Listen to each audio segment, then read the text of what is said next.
આપણે એમ માનીએ કે ફેશન સમયની હારે બદલાય, પણ તમને ખબર છે ગણિતના પ્રશ્ન એ બદલાય? ખબર તમને? જો હું વાત કરું 2045ની અંદર ગણિતની અંદર પ્રશ્ન પૂછાશે. જો પ્રશ્ન ધ્યાનથી સાંભળજો. તમને કોઈ જવાબ આવડતો હોય તો અત્યારથી કહી દેજો, તો આપણે 50ની અંદર જે છોકરા ભણે એને નવનીતમાં કેવા થાય.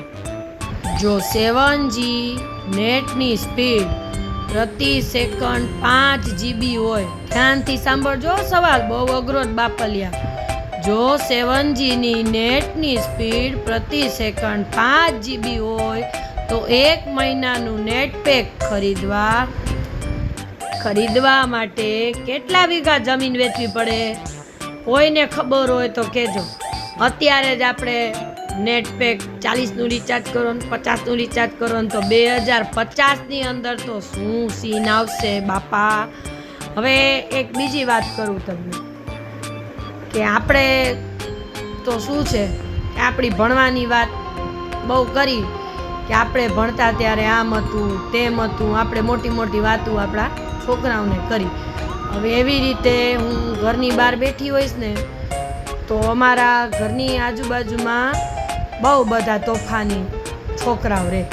હવે એમાંથી એક રગલો આવીને મારી પાસે બેઠો. મેં એને કીધું કે ભાઈ તને પરીક્ષા હાલે છે તો પરીક્ષા કેવી જાય ભાઈ?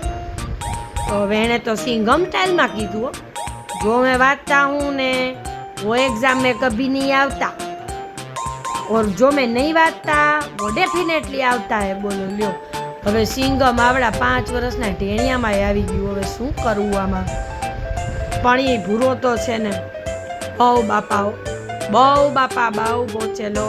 એ ટીચરે એને પૂછ્યું એના કે બોલ ભૂરા, ઇજિપ્તના મમ્મી ને ઇન્ડિયાના મમ્મીમાં શું ફેર?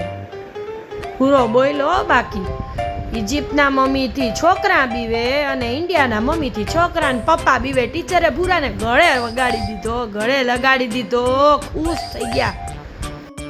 તમને બધાને ખબર છે કે બધા એમ કે દરેક સફળ પુરુષ પાછળ એક સ્ત્રી હોય, દરેક સફળ પુરુષ પાછળ એક સ્ત્રી હોય. પણ મજાલ છે કોઈ અસફળ પુરુષની પાછળ જાય તો પછી સફળ પુરુષની પાછળ જ હોય ને. એક વખત હું એ ભૂરાને ત્યાં ગઈ તો ભૂરો પાણીની અંદર માથું નાખીને બેઠો હતો. કીધું હું કરસ એલા? અરે કાંઈ નહીં કાકી, કાંઈ નહીં. મેં કીધું એલા શું કરસ માથું પાણીમાં નાખીને? અરે કે આજકાલ મગજ ચાલતું નથી ને કાકી, તો પંચર નથી ને ચેક કરું.